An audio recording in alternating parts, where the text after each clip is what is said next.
তাওহীদ শুধু এটা নয় যে আমি শুধু আল্লাহর ইবাদত করলাম, এটা যেরকম তাওহীদ ঠিক একইভাবে আইনের ক্ষেত্রে, বিধানের ক্ষেত্রে বিশ্বাস করতে হবে চূড়ান্তভাবে বিধান দেওয়ার অধিকার একমাত্র কার?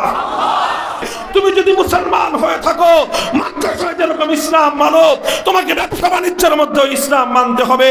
তুমি যদি মুসলমান হয়ে থাকো, এক আল্লাহকে যদি তুমি বিশ্বাস করে থাকো, তাহলে তুমি যেভাবে কবরস্থানে আল্লাহর বিধান ইসলামকে মানো, তুমি রাজনীতি করলে রাজনীতির মধ্যে আল্লাহর বিধান ইসলামকে মানতে হবে।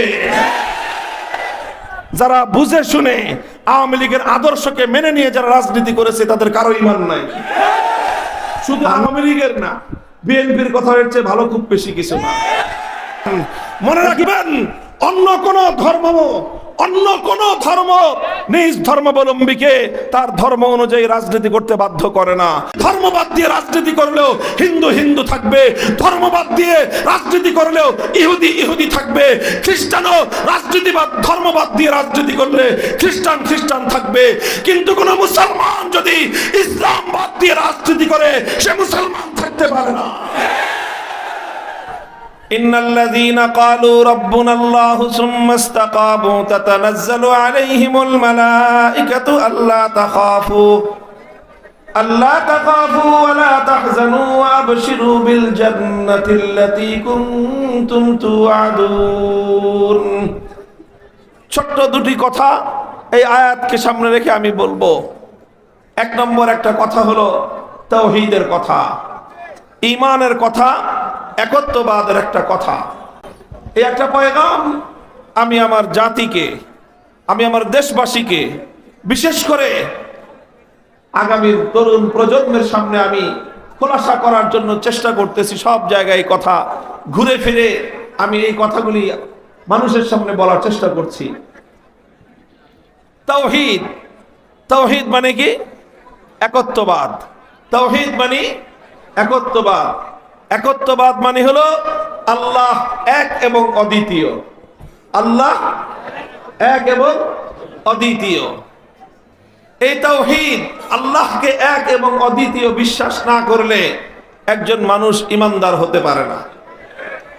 তাওহীদ হলো ঈমানের সবচেয়ে গুরুত্বপূর্ণ বুনিয়াদ, ঈমানের ভিত্তি এবং সবচেয়ে গুরুত্বপূর্ণ ভিত্তি, প্রধান ভিত্তি, প্রথম ভিত্তি হলো তাওহীদ। এই জন্য যখন মানুষ কবরে যাবে, সর্বপ্রথম প্রশ্ন হবে তাওহীদ নিয়ে, মার রব্বুকা, বলো তোমার রব কে? কথা বলেন ঠিক না বেঠিক? প্রশ্ন হবে মার রব্বুকা, কে তোমার রব? এই প্রশ্নটা হবে। এখন এই প্রশ্নের জবাব তো দিতে হবে যে আমাদের রব কে। শুধু মুখে বললে হবে না, কে আমাদের রব এই বিষয়টা বুঝে শুনে কার্যে পরিণত করতে হবে। কথা বলেন ঠিক না বেঠিক? তা আসলে আমরা আল্লাহকে যে রব বলি, এটা শুধু মুখে মুখে বলি না আসলে বাস্তবেই আমরা আল্লাহকে রব মানি? বাস্তবে কতটুকু রব আমরা মানি আর কতটুকু মানি না, একটু আমরা আলোচনা করে দেখব। মুহতারাম হাজিরিন, আমি বলেছিলাম তাওহীদের কথা, একত্ববাদের কথা। এই তাওহীদ, তাওহীদের অনেকগুলো দিক রয়েছে। প্রতিটি দিকে যেই সকল বিষয়ে আল্লাহর একত্ববাদের উপর ঈমান রাখতে হয়, প্রতিটি ক্ষেত্রে আল্লাহকে এক এবং অদ্বিতীয় বিশ্বাস করতে হবে। তার মধ্যে একটা গুরুত্বপূর্ণ তাওহীদের দিক হলো তাওহীদ ফিল ইবাদাহ। ইবাদতের মধ্যে আল্লাহকে এক এবং অদ্বিতীয় বিশ্বাস করতে হবে। ইবাদত কার করতে হবে? এক। বলেন, ইবাদতের মালিক একমাত্র কে? ইবাদতের উপযুক্ত একমাত্র কে? এক আল্লাহ ছাড়া অন্য কারো যদি কেউ ইবাদত করে, তাহলে সে আর ঈমানদার থাকতে পারে না, সঙ্গে সঙ্গে সে মুশরিকে পরিণত হয়, যত সামান্যই হোক না কেন। বলেন তো দেখি, একজন মানুষ 24 ঘন্টার মধ্যে 23 ঘন্টা 55 মিনিট আল্লাহর ইবাদত করলো, 5 মিনিট শুধুমাত্র দুর্গার পূজা করলো, আপনারা বলেন দেখি লোকটা ঈমানদার না বেঈমান? সন্দেহের কোনো অবকাশ আছে? কেন? সে যে 23 ঘন্টা 55 মিনিট শুধু আল্লাহর ইবাদত করলো, ওটা দেখলেন না? 5 মিনিট দুর্গার পূজা করলে মুশরিক হয়ে গেল, কাফের হয়ে গেল। কারণটা কি? কারণ ইবাদত শুধু আল্লাহর জন্যই করতে হবে। যখনই ইবাদত করবে একমাত্র কার জন্য করতে হবে? আল্লাহ ছাড়া। 5 মিনিট নয়, 1 মিনিট, আরে 1 মিনিটও নয়, 1 সেকেন্ড যদি কেউ আল্লাহ ছাড়া কোনো গায়রুল্লাহর ইবাদত করে, পূজা করে, সে আর কিছু হতে পারলেও ইমানদার হতে পারে না, সে মুশরিকে পরিণত হয়। কথা পরিষ্কার? তাহলে এক আল্লাহকে মানতে হলে ইবাদত একমাত্র কার করতে হবে? আল্লাহর করতে হবে। এটাকে বলা হয় তাওহীদ ফিল ইবাদাহ, ইবাদতের ক্ষেত্রে আল্লাহর একত্ববাদ। ঠিক এরকম ঈমানের আরো কিছু বিষয় রয়েছে। আমাদের সারা দুনিয়াব্যাপী দাওয়াত এবং তাবলীগের যে মেহনত চলে, সারা দুনিয়াব্যাপী দাওয়াত এবং তাবলীগের মেহনতের সাথীরা, তারা তাদের মেহনতকে বলে থাকেন যে এটা হলো ঈমানের মেহনত, ঈমানকে তাজা করার মেহনত, মানুষকে ঈমান শেখার মেহনত, ঈমান শেখানোর মেহনত। সব কথা হলো ঈমানের কথা। এবং সেখানে একটা কথা খুব গুরুত্ব দিয়ে উম্মতকে বোঝানো হয়, শেখানো হয়, সেটা হলো কারণেওয়ালি জাত একমাত্র আল্লাহ। সব কিছু করেন একমাত্র কে? যা কিছু হয় সব কার পক্ষ থেকে হয়? খাওয়ান কে? পরান কে? সব কিছু করেন একমাত্র আসলে কে? এই কথাটা এমন ভাবে ওনাকে ওখানে বলা হয়, বলতে বলতে বলতে বলতে প্রত্যেকটা মানুষের হৃদয়ের গহীনে এক আল্লাহর পক্ষ থেকে যা হওয়ার হয়, এই ইয়াকিন যেন দিলের মধ্যে বসে যায়। এটাই হলো দাওয়াত এবং তাবলীগের মেহনতের মূল লক্ষ্য। এই যে এটা হলো তাওহীদের একটা মেহনত। এটাকে আমরা, এই আলোচনাটাকে আমরা বলতে পারি তাওয়াক্কুল আলাল্লাহ, অর্থাৎ আল্লাহর উপরে পরিপূর্ণ আস্থা, পরিপূর্ণ বিশ্বাস যে একমাত্র আল্লাহর পক্ষ থেকেই হবে। এটাও তাওহীদের একটা দিক। তাওহীদের আরেকটা দিক আছে, যেই দিকটার বিষয়ে সমাজ, জাতি অত্যন্ত ঘোর অন্ধকারের মধ্যে নিমজ্জিত। সমাজ এই ব্যাপারে গাফেল, সমাজ এই ব্যাপারে একেবারে সম্পূর্ণ অন্ধকারে নিমজ্জিত আছে, বেখেয়াল ঘুমন্ত অবস্থায় আছে গোটা দেশ, গোটা জাতি, গোটা উম্মাহ। তাওহীদের সেই বিষয়ে জাতিকে জাগ্রত করা এখন আমাদের ঐতিহাসিক দায়িত্ব এবং জিম্মাদারি হয়ে পড়েছে। আমি সেই তাওহীদের ছোট্ট একটু কথা আপনাদেরকে স্মরণ করিয়ে দিব। আমি এই কথাটা বলার জন্য একটি হাদিসের উদ্ধৃতি দিচ্ছি। হযরত আদী ইবনে হাতিম রাদিয়াল্লাহু তাআলা আনহুর একটি হাদিস। হাদিসের বিভিন্ন কিতাব, আবু দাউদ, তিরমিজি, এমনকি বুখারী এবং মুসলিমের মধ্যে ওই হাদিসের অংশ বিশেষ বর্ণিত হয়েছে। আপনারা কি আমার কথা বুঝতেছেন? এটা কথা বুঝার জিনিস, একটু বুঝতে হবে, তারপরে এটা বুঝে সারলে সেই কথাটা নিয়ে সমাজে বাস্তবায়ন করার জন্য ঝাঁপায়া পড়তে হবে। রক্ত তো দিতে হবে নাকি? জীবন তো দিতে হবে না? জীবন সারা একেবারে কিয়ামত পর্যন্ত গাঠি বেঁধে আলমারির মধ্যে রেখে দিবেন? হ্যাঁ, তো জীবন যখন যাবেই, তো জীবনটা কাকে দেওয়া উত্তম? কার রাহে দিবেন? তো দেওয়ার জন্য তো আগে কেমনে দিবেন বুঝতে হবে। কথা বলেন ঠিক না বেঠিক? আদী ইবনে হাতিম রাদিয়াল্লাহু তাআলা আনহু, একটা নাম পৃথিবীতে সুপরিচিত, নামটা হলো হাতেম তাই। নাম শুনেছেন কি? অনেক বখিল মানুষ ছিলেন। হ্যাঁ, পৃথিবীর ইতিহাসে দানবীর হিসেবে জগৎ বিখ্যাত কিংবদন্তি হাতেম তাই বললেই মানুষ বুঝে দানবীর। এই হাতেম তাই, তিনি ছিলেন রাসূল আকরাম সাল্লাল্লাহু আলাইহি ওয়াসাল্লামের কিছুদিন আগের মানুষ। আল্লাহর নবীর সঙ্গে তার সাক্ষাৎ হয়েছে মর্মে কোনো প্রমাণ নেই। তবে তার ছেলে আদী ইবনে হাতিম, তিনি আল্লাহর নবীর সঙ্গে সাক্ষাৎ হয়েছে এবং তিনি ইসলাম গ্রহণ করেছেন এবং অত্যন্ত মর্যাদাবান একজন সাহাবী ছিলেন। আল্লাহর নবী যাদেরকে বিশেষভাবে সম্মান দিতেন, মর্যাদা দিতেন, সেই তালিকায় আদী ইবনে হাতিমের নাম পাওয়া যায়। আল্লাহর নবী ওনাকে দেখলে নবীজি তাকে সম্মান করতেন, নবীজি তাকে সমীহ করতেন। আদী ইবনে হাতিম রাদিয়াল্লাহু তাআলা আনহু ইসলাম গ্রহণ করার পূর্বে খ্রিস্টান ছিলেন, খ্রিস্ট ধর্মের অনুসারী ছিলেন। শুধু অনুসারী না, বরং সেই ধর্মের একজন পণ্ডিত ব্যক্তি ছিলেন, অনেক জানাশোনা জ্ঞানী ব্যক্তি ছিলেন। কাজেই তিনি তার পূর্বেকার ধর্ম, সাবেক ধর্ম, খ্রিস্ট ধর্মের অনেক বিষয় সম্পর্কে তার সম্যক অবগতি ছিল। তিনি একদিন আল্লাহর নবীকে একটা প্রশ্ন করলেন, জি ইয়া রাসূলুল্লাহ, আমি তো একজন আহলে কিতাব, একজন খ্রিস্টান ছিলাম, সুতরাং খ্রিস্ট ধর্ম সম্পর্কে যাবতীয় সকল বিষয় আমার চুলচেরা জানা আছে। কিন্তু আমার প্রশ্ন হলো, পবিত্র কোরআনে পাকের সূরাতুল বারাতের মধ্যে আল্লাহ পাক রব্বুল আলামিন ইহুদি এবং খ্রিস্টানদের বিষয়ে একটা অভিযোগ করেছেন। আমি যতটুকু খ্রিস্ট ধর্ম সম্পর্কে জানি, আমার জানা মতে তো খ্রিস্টানদের মধ্যে এই দোষটা নাই, অথচ আল্লাহ পাক কোরআনে পাকের মধ্যে খ্রিস্টানদের ব্যাপারে সেই দোষের কথা আলোচনা করলেন। নবীজি জানতে চাইলেন কি দোষ।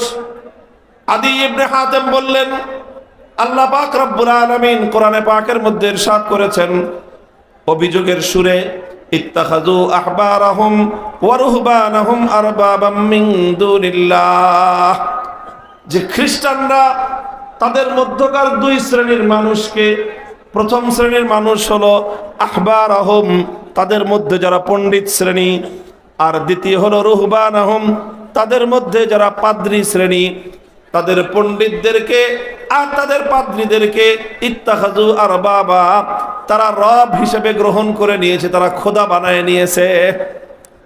তারা খোদা বানাইছে কাকে? তাদের পণ্ডিতদেরকে। আর কাদেরকে? তাদের পাদ্রীদেরকে। এটা হলো কোরআনের কথা। আদি ইবনে হাতেম বললেন, ইয়া রাসূলুল্লাহ, আমি তো খ্রিস্টান ছিলাম জীবনের দীর্ঘ একটা সময়, আমি সব কিছু জানি। কোথায়? খ্রিস্টান ধর্মের মধ্যে তো কোনোদিন কোনো পাদ্রীকে, কোনো পণ্ডিতকে খোদা বলা হয় নাই, রব বলা হয় নাই, এবং রব তো তারা মানে না, বিশ্বাস করে না। তাহলে কেন কোরআনে পাকের মধ্যে খ্রিস্টানদের ব্যাপারে এই অভিযোগটা করা হলো? প্রশ্নটা বুঝেছেন আপনারা? আল্লাহ রাসূল সাল্লাল্লাহু আলাইহি ওয়াসাল্লাম কোন বর্ণনায় এসেছে আদি ইবনে হাতেমের কাছে পাল্টা প্রশ্ন ছুড়ে দিলেন।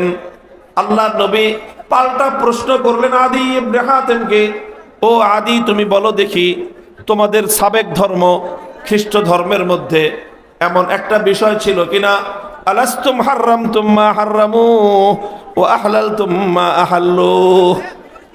আদি, তুমি বলো দেখি, তোমাদের মধ্যে এমন কোন বিষয় ছিল কি যে আল্লাহ পাক রব্বুল আলামিন কোন একটা জিনিসকে বেআইনি করে দিয়েছেন, আল্লাহর পক্ষ থেকে বেআইনিকৃত, অবৈধ ঘোষিত সেই বিষয়টাকে তোমাদের পণ্ডিত আর পাদ্রীরা মিলে বৈধ ঘোষণা করে দিল, আর তোমাদের পুরা জাতি আল্লাহর বিধানকে বাদ দিয়ে পণ্ডিত আর পাদ্রীদের সেই কথা হিসাবে সেটাকে তারা বৈধ হিসাবে গ্রহণ করে নিল। এমন কোন বিষয় ছিল? অথবা এর উল্টা কোন একটা জিনিসকে আল্লাহ পাক বৈধ করে দিয়েছেন, তোমাদের পণ্ডিত আর তোমাদের পাদ্রীরা বলল সেটা বেআইনি, আল্লাহ যেটাকে বৈধ বললেন তোমার পাদ্রী আর পণ্ডিতরা সেটাকে বেআইনি বলে দিল, অবৈধ বলে দিল। তোমরা তখন পণ্ডিত আর পাদ্রীদের কথায় আল্লাহর সেই বিধানকে পরিবর্তন করে সেটাকে তখন তোমরা অবৈধ বলে গ্রহণ করতে শুরু করলা। এমন বিষয় কি তোমাদের মধ্যে ছিল? আদি ইবনে হাতেম এবার বলেন, জি ইয়া রাসূলুল্লাহ, তা তো ছিল। তা তো ছিল যে অনেক বিষয় আল্লাহ বলেছেন বৈধ, পণ্ডিতরা বলেছে অবৈধ, খ্রিস্টানরা পণ্ডিতদের কথা মেনে নিয়েছে। আবার অনেক বিষয় আল্লাহ বলেছেন অবৈধ, পাদ্রীরা বলল বৈধ, তখন তারা আল্লাহর কথা বাদ দিয়ে আল্লাহর আইনের জায়গায় পাদ্রীদের আইন তারা মেনে নিয়েছে। এরকম বিষয় খ্রিস্টানদের মধ্যে অহরহ ছিল। আল্লাহর নবী তখন আদি ইবনে হাতেমকে বললেন, ফাতিলকা ইবাদাতুহুম, কোথাও বলা হয়েছে ফাযালিকা ইত্তিখাযুর রাব। সুতরাং হে আদি, খুব ভালো করে মনে রেখো, আসমান এবং জমিনের মধ্যে, এই পৃথিবীতে গোটা মানব জাতির জন্য কোনটা বৈধ কোনটা অবৈধ, কোনটা বিধিসম্মত কোনটা বিধি বহির্ভূত, কোনটা আইনসম্মত কোনটা বেআইনি, এটা চূড়ান্তভাবে নির্ধারণ করে দেওয়ার একমাত্র অধিকার কার? চিৎকার করে বলেন, একমাত্র অধিকার কার? আইন করবার, বিধান তৈরি করবার চূড়ান্ত অধিকার একমাত্র কার? আল্লাহ পাক রব্বুল আলামিনের সেই চূড়ান্ত অধিকারকে চ্যালেঞ্জ করে খ্রিস্টানদের মধ্যে পণ্ডিত এবং পাদ্রীরা আল্লাহর আইন এবং আল্লাহর বিধানকে পরিবর্তন করে দিয়ে নিজেদের পক্ষ থেকে বিধান আর আইন যখন জারি করত, খ্রিস্টানরা তাদের পণ্ডিত এবং পাদ্রীদের বিধান মেনে নিত।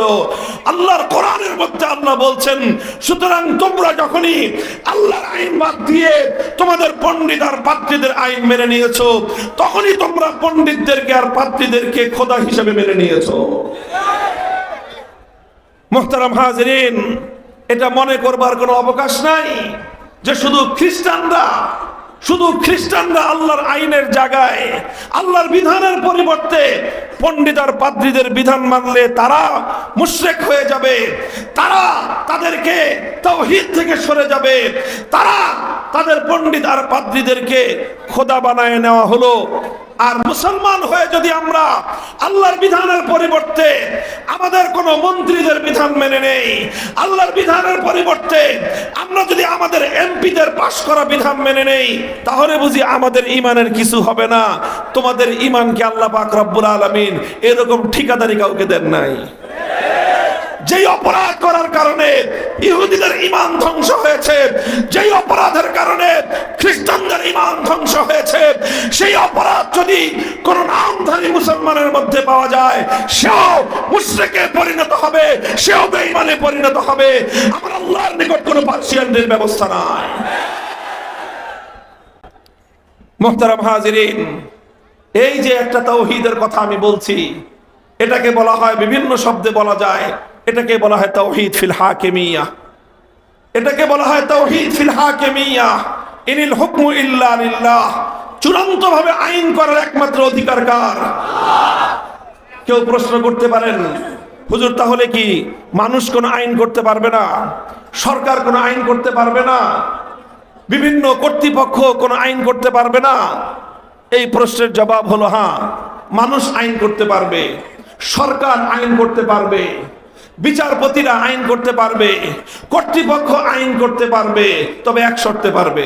বলেন কয় শর্তে? জোরে বলেন কয় শর্তে? এক শর্তে মানুষ আইন করতে পারবে, এক শর্তে সরকার আইন করতে পারবে, এক শর্তে মন্ত্রী পরিষদ আইন করতে পারবে, এক শর্তে সংসদ আইন পাস করতে পারবে। আর সেই শর্তটা খুব ভালো করে মন শুনবেন, ভালো করে বুঝবেন, আগামীর দিনে সেইটা বাস্তবায়ন করার জন্য জানবো লড়াই করবেন। সেই শর্ত হলো যে মানুষের কোনো আইন আল্লাহ পাকের কোনো আইনের বিরুদ্ধে যেতে পারবে না। মানুষের কোনো আইন আল্লাহ পাকের কোনো আইনের সঙ্গে সাংঘর্ষিক হতে পারবে না। মানুষ যদি কোনো আইন তৈরি করতে চায় যেটা আল্লাহর আইনের বিরুদ্ধে, সঙ্গে সঙ্গে মানুষের সে আইন অকার্যকর এবং বাতিল বলে গণ্য হবে। সারা দুনিয়ার 700 কোটি মানুষ, ধনী দরিদ্র, সমগ্র ধর্ম, সব ধর্মাবলম্বী, সারা দুনিয়ার 700 কোটি মানুষ মিলে যদি একটা আইন করে, আর সেই আইনটা যদি আমার আল্লাহর কোন একটা আইনের 1000 ভাগের 1 ভাগের সঙ্গে সাংঘর্ষিক হয়, 700 কোটি মানুষের আইন বাতিল হবে, আমার আল্লাহর আইন উচ্চে থাকবে, সেটাই কার্যকর থাকবে।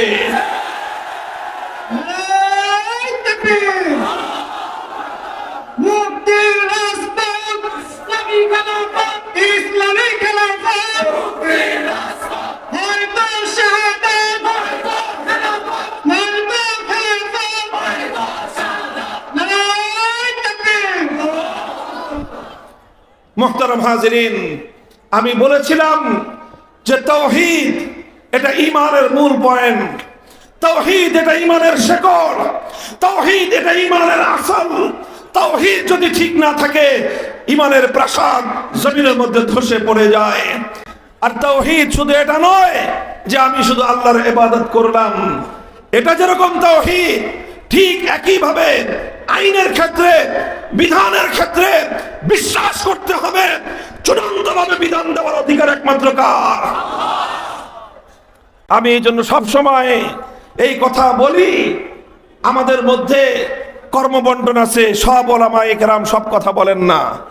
কেউ নামাজের মাসাইল বলেন, কেউ মানুষকে দিল নরম করার কথা বলেন, যেই কথার দ্বারা মানুষের অন্তর নরম হয়, আখিরাতমুখী হয়। কেউ মৃত্যুর স্মরণের কথা বলেন, কান্নাকাটি করে ওয়াজ করেন। কেউ হাসায়ে হাসায়ে মানুষকে ইসলামের কথাগুলি হিকমতের সাথে বুঝিয়ে দেওয়ার চেষ্টা করেন। আমি মানুষকে হাসাইও না, মানুষকে কান্দাইও না, তবে মানুষের অন্তরের মধ্যে একটা দ্রোহের আগুন জ্বালানোর চেষ্টা করি। আর সেই দ্রোহটা হলো এই যে আমরা আছি আল্লাহর জমিনে, এই আল্লাহর জমিনে আল্লাহর বিধানকে উৎখাত করে হাজার হাজার মানুষ আল্লাহর খোদাইয়ের চেয়ারকে দখল করে এসেছে। আল্লাহ পাক রব্বুল আলামিনের রুবুবিয়তের মাসলাককে নিয়ে যারা টানাটানি করে, সেই কুলাঙ্গার সমগ্র খোদাদ্রোহীদেরকে এই জমিন থেকে উৎখাত করার জন্য চেষ্টা করি।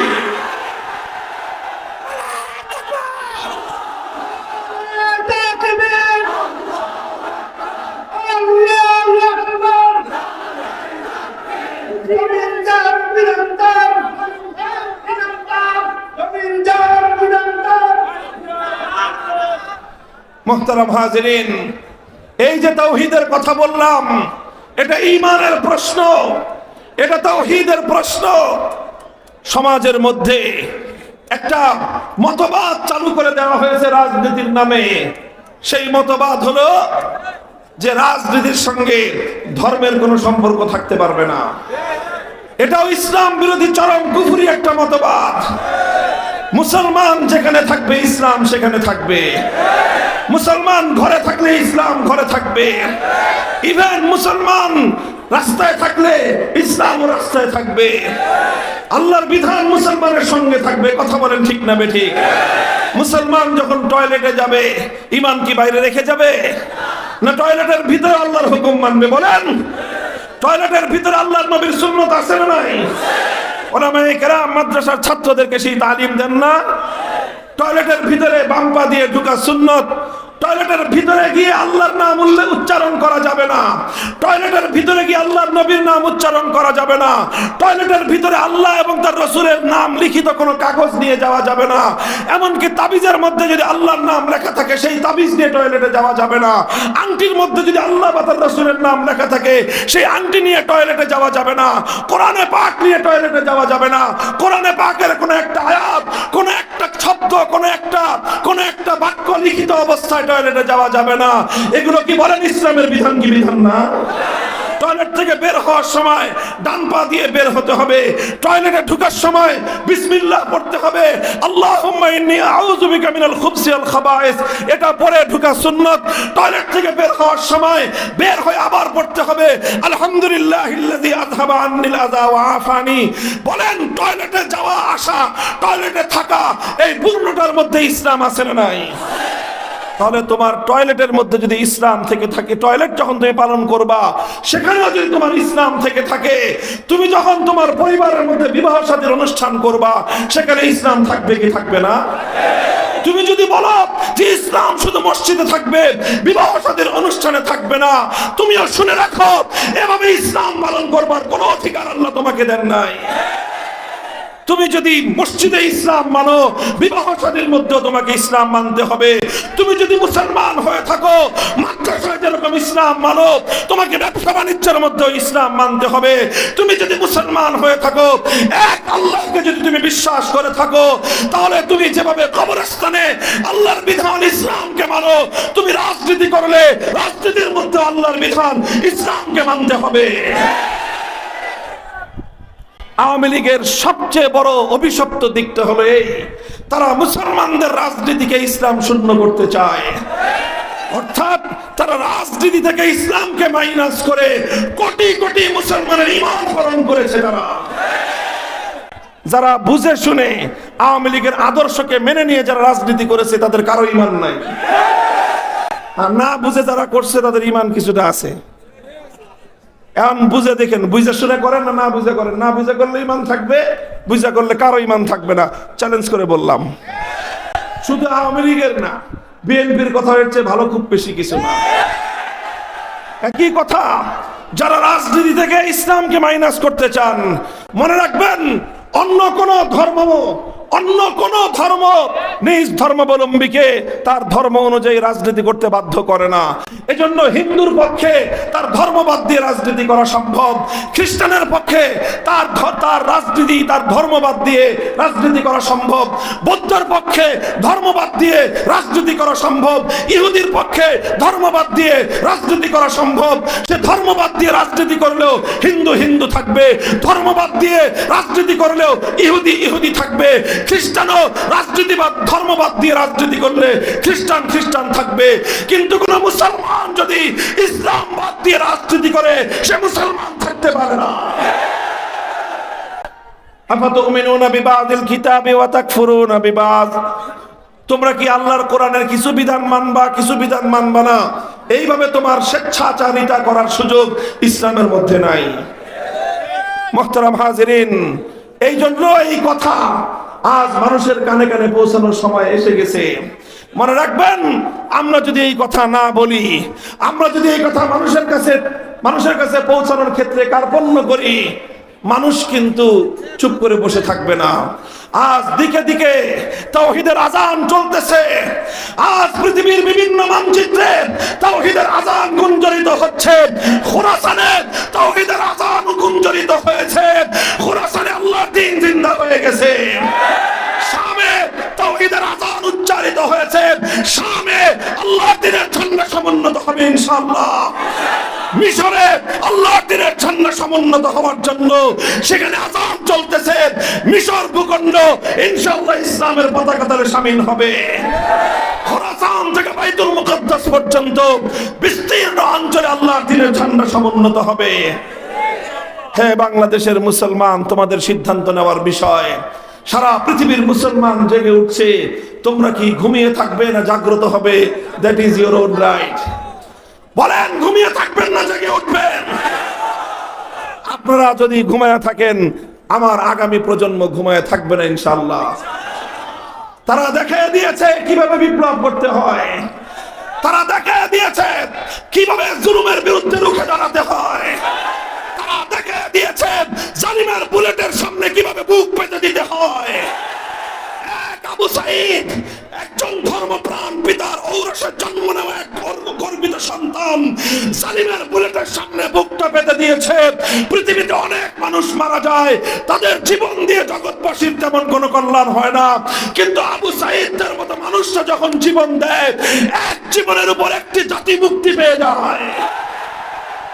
ধন্য আবু সাঈদের মায়ের জন্ম, ধন্য আবু সাঈদের মা এবং তার বাবা, যারা এমন সোনার সন্তান জন্ম দিয়েছে। কথা বলেন ঠিক না বেঠিক? তোমরা ঘুমায় থাকলেও আগামী প্রজন্ম ঘুমায় থাকবে না। আলহামদুলিল্লাহ, এখন শুধু মাদ্রাসার ছাত্ররা নয়, বরং বিভিন্ন জরিপে দেখা যাচ্ছে স্কুল কলেজ ইউনিভার্সিটির সন্তানেরা, ছেলেরা আজ আল্লাহর দ্বীনের পথে আসবার জন্য তারা পাগল পারা। তারা তাওহীদকে শিখবার চেষ্টা করছে, তারা তাওহীদকে বুঝবার চেষ্টা করছে, তারা তাগুতের বিরুদ্ধে লড়াই করার জন্য মাঠে নামতে প্রস্তুত হচ্ছে। এই স্রোত থামায় রাখা যাবে না, এই স্রোত ঠেকিয়ে দেওয়া সম্ভব হবে না। মানুষের জাগরণ বুলেট মেরে স্তব্ধ করে দেওয়া যাবে না। যে জাতি জেগে উঠতে শুরু করেছে, ইনশাআল্লাহ চূড়ান্ত ইসলামী বিপ্লব করে তারা থামবে ইনশাআল্লাহ।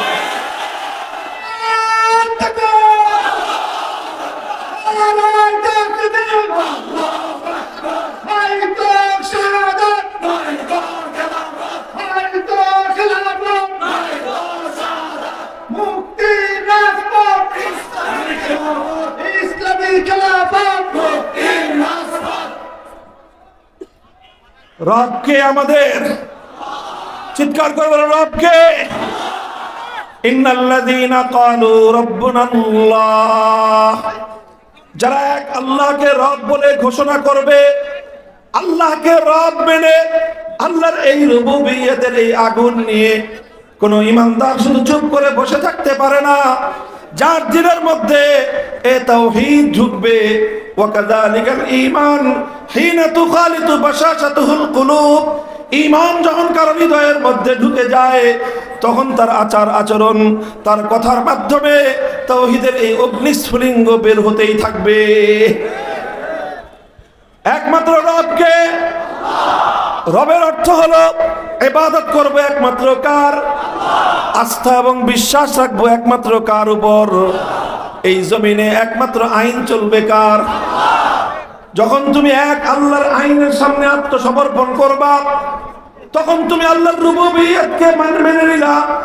আর যখন তুমি এক আল্লাহর আইন ছাড়া 17 জনের আইন মানলা, আল্লাহর আইনের বিপরীতে মানব রচিত কোনো আইনের সামনে যখন তুমি মাথা নত করলা, তখন যাই হোক আর না হোক, অন্তত তোমার ঈমানের মধ্যে ত্রুটি এবং বিচ্যুতি চলে আসলো। খুব একটা মাহফিলের মধ্যে একটা আলোচনায়, খুব গভীর আলোচনায় যাওয়ার অবকাশ আমার নাই। আমি শুধু আপনাদেরকে একটা প্রশ্ন করি, আপনারা জবাব দিবেন। আমরা একটা খতরনাক একটা অবস্থার মধ্যে আছি সবাই, আমি, আপনি, আমরা, আলেম ওলামা, সাধারণ মানুষ সকলেই একটা খতরনাক অবস্থার মধ্যে আছি। আর সেই অবস্থাটা হলো এই, আমরা একটা সংবিধানের অধীনে আছি, যেই সংবিধানের মধ্যে অনেকগুলো ধারাই কুফরি ধারা। কুফরি ধারার সংবিধানের অধীনে থাকার কারণে আমরা চাইলেও পরিপূর্ণ নির্ভেজাল ঈমান এবং ইসলাম নিয়ে আমাদের জীবন আমরা কাটাতে পারি না। কথাটা বুঝলেন? এটা আমরা কেউ পারি না, আমিও পারি না, আপনিও পারেন না। বলবেন হুজুর কিরকম? ছোট্ট একটা দৃষ্টান্ত দিই আমি আপনাদের সামনে, আপনারা আমার একটা কথা বুঝেন। আচ্ছা, আপনারা বলেন তো, বিভিন্ন সময়ে বিভিন্ন কারণে বিচার সালিশের জন্য, কোনো গন্ডগোল মীমাংসার জন্য মামলা দায়ের করতে অথবা মামলা ফেস করার জন্য আদালতে গেছেন জীবনে যে কোনো সময় একবার হলেও? কারা কারা গেছেন একটু হাত উঠান দেখি। অনেক মানুষ, প্রায় 15 থেকে 20% মানুষ বিভিন্ন সময় আদালতে গিয়েছেন। কথা বলেন ঠিক না বেঠিক? এই যে আমাদের দেশে যে আদালত চলতেছে, নানা কারণে অনেক সময় বাধ্য হয়ে আমাদের যেতে হয়। আমার সম্পদ চুরি হয়ে গেছে, মামলা করতে আদালতে যেতে হয়। কথা বলেন ঠিক না বেঠিক? গাড়ি চুরি হয়ে গেছে, হোন্ডা চুরি হয়ে গেছে, বাড়িতে ডাকাত এসে সম্পদ চুরি করে নিয়ে গেছে, মামলা করতে আদালতে যেতে হয়। কেউ মারা গেছে, কোনো একটা মানুষকে খুন করা হয়েছে, এখন তার এই হত্যার বিচারের জন্য আদালতে যেতে হয়। কথা বলেন ঠিক না বেঠিক?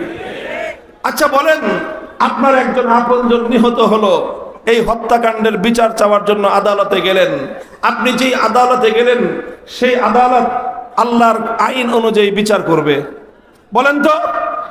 আল্লাহ পাক হত্যাকাণ্ডের যেই বিচার কোরআনে পাকের মধ্যে নাজিল করেছেন, সেই হত্যাকাণ্ডের বিচার অনুযায়ী আল্লাহর আইন অনুযায়ী এই আদালত বিচার করবে?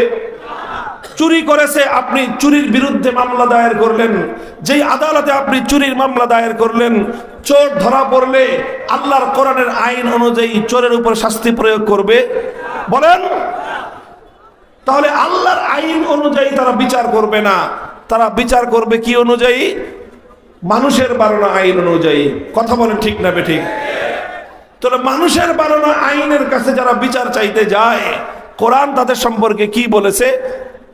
সূরাতুন নিসার 60 নম্বর আয়াত তেলাওয়াত করেন।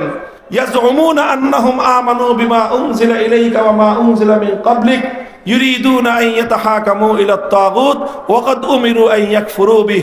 আল্লাহর কোরআন পরিষ্কার বলে দিয়েছে যে যারা আল্লাহর আইন বাদ দিয়ে অন্য কোনো আইনের কাছে বিচার চাইতে যাইবে, তাদের ঈমান থাকবে না, তারা কাফেরে পরিণত হবে। এখন বলেন, কথাটা বুঝে বলেন, খুব খতরনাক একটা কথা। কিন্তু আপনারা যে চোরের বিচার চাইতে গেলেন, আল্লাহর আইনের কাছে বিচার চাইতে গেছেন, না আল্লাহর আইন বাদ দিয়ে মানুষের বানানো আইনের কাছে বিচার চাইতে গেছেন? বলেন তো। তো কোরআনের ফয়সালা অনুযায়ী তো আপনাদের ঈমান নাই। একটা বলেন, খতরনাক অবস্থায় আছি না আমরা? এখন বলবেন হুজুর কি আসলেই কি ঈমান নাই? না, আপনার ঈমান আছে, একটা কারণে আছে। কয়টা কারণে? একটা কারণে ঈমান আছে, সেটা হলো এই, আপনি স্বেচ্ছায় যান নাই, আপনি বাধ্য হয়ে গেছেন। আপনি আসলে আল্লাহর আইনই চান। কথা বলেন।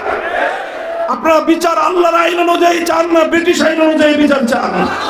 আপনি আল্লাহর আইন অনুযায়ী আদালত দেখতে চান না ব্রিটিশ আইন অনুযায়ী আদালত দেখতে চান? আপনি আল্লাহর আইন অনুযায়ী দেশ দেখতে চান না ব্রিটিশের আইন অনুযায়ী দেশ দেখতে চান? যারা আল্লাহর আইন বাদ দিয়ে ব্রিটিশের আইন অনুযায়ী আদালত দেখতে চায়, তাদের কথা লিখে রাখেন, তাদের কারো ঈমান নাই, সব বেঈমান। যারা আল্লাহর আইন বাদ দিয়ে ব্রিটিশের আইন অনুযায়ী দেশ দেখতে চায়, তাদের কারো ঈমান নাই, তারা সব বেঈমান। কারণ এটা কোরআনের কথা। তাহলে আমাদের ঈমানটুকু আছে কেন? কারণ আমরা বাধ্য হয়ে গেছি, আমাদের আর কোনো উপায় নাই, এই জন্য গেছি। কথা বলেন ঠিক না বেঠিক?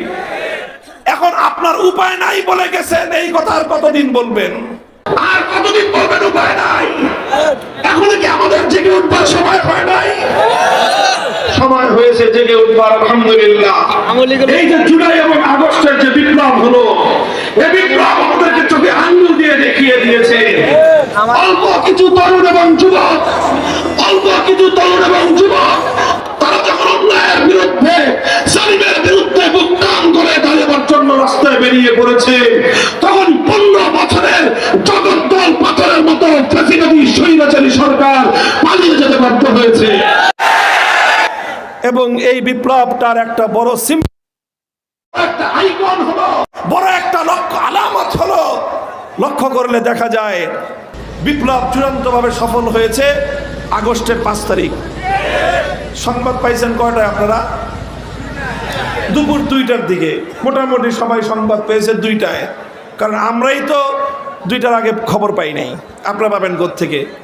1:30 একটু পরে জোহরের নামাজটা পড়ার পরে আমি খবর পেয়েছি 2:45 আগ দিয়ে। স্বাভাবিক আপনি আরো পরে খবর পেয়েছেন। এই যে 2টার দিকে যে খবর বের হলো, এরপরে 2টা থেকে নিয়ে 3টা পর্যন্ত 1 ঘন্টা বাংলাদেশের টেকনাফ থেকে তেঁতুলিয়া গোটা দেশের চিত্রটা একটু কল্পনা করেন তো। 5ই আগস্টের দুপুর 2টা থেকে 3টা পর্যন্ত কি চিত্র হয়েছে?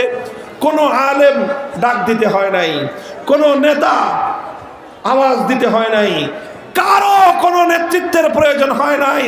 টেকনাফ থেকে তেঁতুলিয়া মুসলমানদের এই জনপদের যত জায়গায়, জেলা হোক, উপজেলা হোক, হাইকোর্ট হোক, এবং কি যেখানেই হোক, একেবারে সেনাবাহিনীর সেই ক্যান্টনমেন্টে হোক, যেখানেই হোক, যত মূর্তি ছিল সমস্ত মূর্তি ভেঙে গুড়িয়ে দেওয়া হয়েছে। আছে মূর্তি আর একটাও? মূর্তি আছে আর একটাও? এইসব মূর্তি ভাঙলো কারা? বিপ্লবীরা। কারা ভেঙেছে? জোরে বলেন, কারা ভেঙেছে? আগস্ট বিপ্লবের চেতনা যারা বুঝতে পারো নাই, আগস্ট বিপ্লবের চেতনাকে যারা ধারণ করতে পারো নাই, আগস্ট বিপ্লবের যারা প্রকৃত স্প্রিট এবং এই বিপ্লবের প্রকৃত শক্তি যারা উপলব্ধি করতে পারো নাই, অনুধাবন করতে পারো নাই, আমি তাদেরকে বলবো 5ই আগস্টের 2টো থেকে 3টা এই 1 ঘন্টার বাংলাদেশের দিকে তাকায় দেখো। এদেশের মানুষ শিরকি সংস্কৃতিকে ভালোবাসে না। এদেশের মানুষ তাওহীদ এবং একত্ববাদের পক্ষে। এদেশের মানুষের বুকের উপর জোর করে বেশি দিন শিরকি সংস্কৃতি চাপিয়ে রাখা যায় না। যে জাতি 1 ঘন্টার ব্যবধানে টেকনাফ থেকে তেঁতুলিয়ায় সমস্ত মূর্তিগুলোকে ভেঙে গুড়িয়ে দিয়েছে, আগামীর বিপ্লবে এদেশের মানুষ কুফরি সংবিধানকে বঙ্গোপসাগরে ভাসিয়ে দেবে।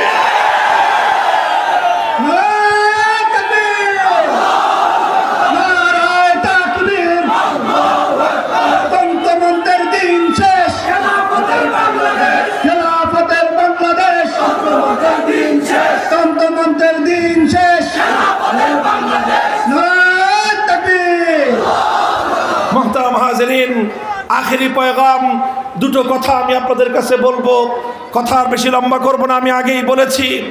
আজ বাংলাদেশে একটা আওয়াজ গোটা বাংলাদেশের সকল অঙ্গন থেকে উচ্চারিত হয়েছে, সেটা হলো ভিনদেশী আধিপত্যবাদ বাংলাদেশ মানবে না।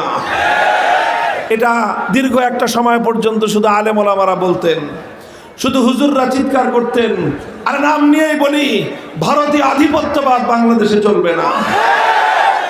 আগে শুধু হুজুররা বলতো, আলহামদুলিল্লাহ এখন তো বাংলাদেশের রাষ্ট্র সরকার সকলকে ডেকে সমস্ত রাজনৈতিক দল, সমস্ত ধর্মাবলম্বী, হিন্দু, বৌদ্ধ, খ্রিস্টান, মুসলিম, সকল রাজনৈতিক দল মিলে সকলে আজ বাংলাদেশের ঐক্যবদ্ধ, বাংলাদেশের উপর ভারতীয় আধিপত্যবাদ চলবে না। আপনারা একমত? এখন শুধু চলবে না বললেই হবে? না আসলেই উৎখাত করতে হবে? 20 বৃক্ষের গোড়ায় যদি পানি ঢালেন আর 20 বৃক্ষের ডাল ছেটে দেন, গাছ মরবে না গাছ আরো তরুতাজা হবে? গাছ মারতে চাইলে শেকড় শুদ্ধ উপরে ফেলতে হবে। ভারতীয় আধিপত্যবাদের শেকড় বাংলাদেশের সংবিধানের মধ্যে লুকিয়ে আছে।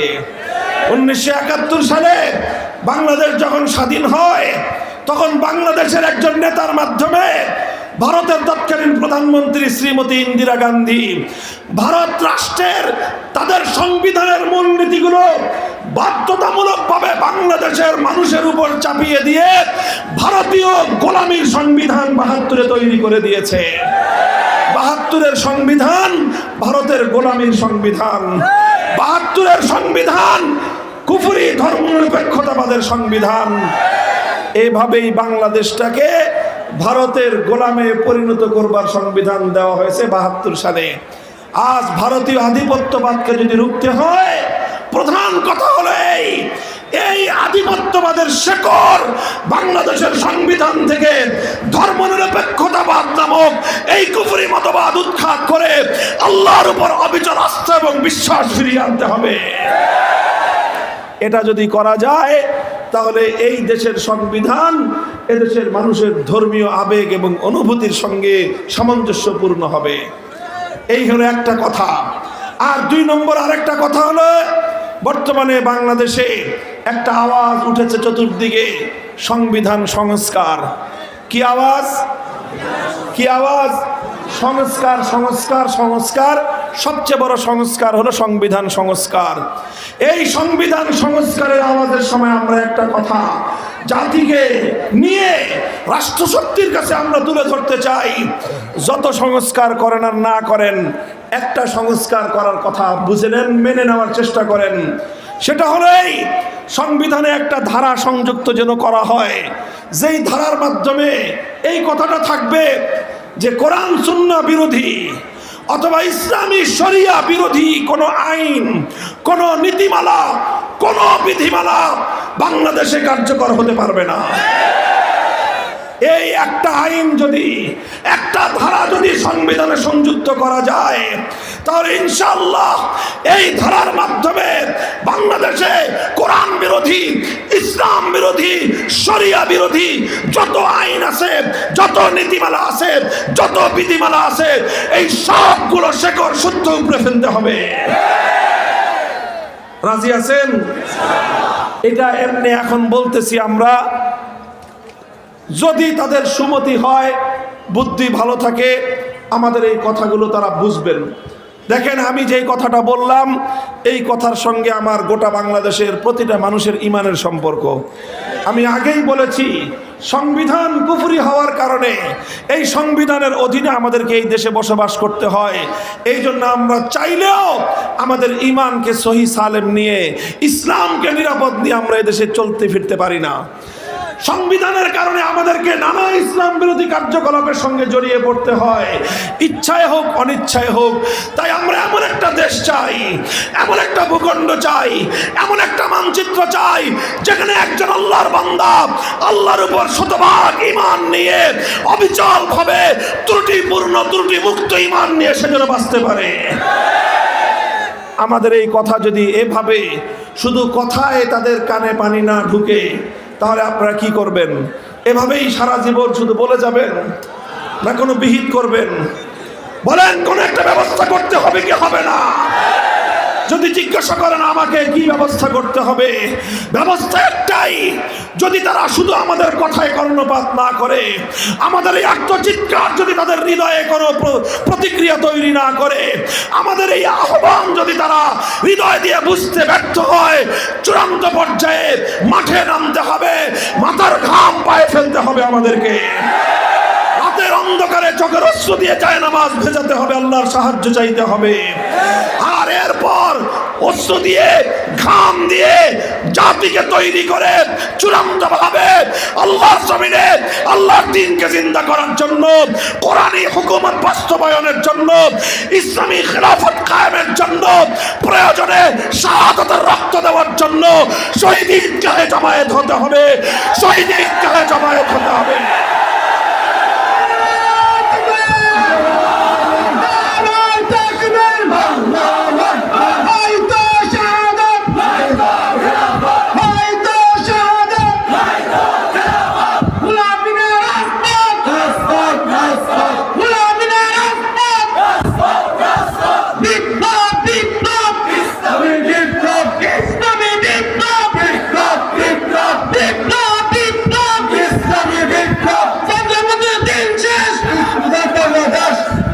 ইনশাআল্লাহ প্রস্তুত আছেন তো?